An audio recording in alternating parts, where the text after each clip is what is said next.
Chapter 3: The monetary discipline imposed by gold. For centuries, the disciplinary ties on monetary policy imposed by gold were of great inconvenience to the issuers of money. Gold was, so to say, the brake on the money printing press. Governments seem to share the inherent feature of spending more money than they raise by imposing taxes. In today's US-dominated empire, this is as much the case as it was back in the days of the Roman Empire. And even back then, instead of raising the amount of taxes citizens had to pay, the emperor of ancient Rome preferred debasing the value of the taxpayers' money itself.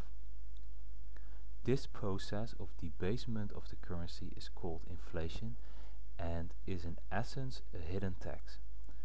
In order to inflate the money supply, over time the Romans decreased the content of gold and silver present in their coins. The nominal value or face value of the coin remained the same, but the intrinsic value, derived from the amount of precious metal the coin was made of, decreased. This way the government could confiscate the wealth of the people surreptitiously. And the economist John Maynard Keynes was no stranger to this phenomenon.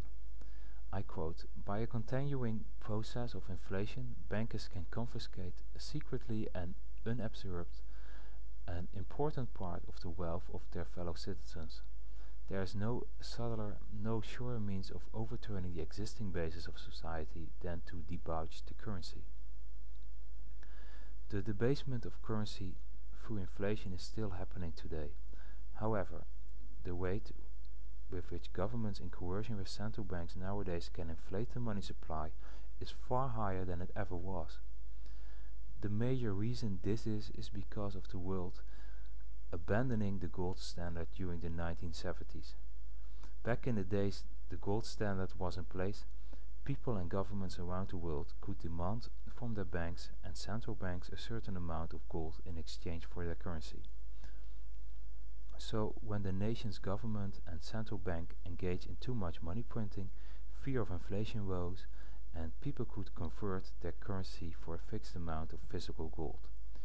The right to exchange currency for gold at any time kept inflation in check, because this right for governments and banks bared the risk of their currencies being dumped and their gold reserves being drained.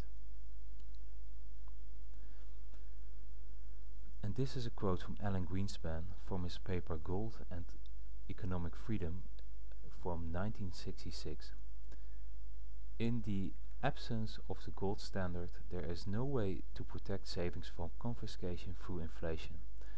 This is the shabby secret of the welfare staticist tirades against gold. Deficit spending is simply a scheme for the confiscation of wealth. Gold stands in the way of the insidious process. It stands as a protector of property rights. Until 1971, different versions of the gold standard were in place. The latest version was that of Bretton Woods. Under the Bretton Woods Agreement of 1944, throughout the world a system was devised in which countries fixed their exchange rates relative to the US dollar. The US promises to fix the price of gold at $35 an ounce, and implicitly all currencies pegged to the dollar also had a fixed value in terms of gold. This gold standard, however, was for governments only. Commercial banks were not obliged anymore to offer citizens gold in exchange of Federal Reserve dollar notes. The dollar became the world's reserve currency, and as the story always goes, the issuer of the world's reserve currency couldn't resist the temptation of printing more dollars than there was gold in their vaults to exchange the dollars with.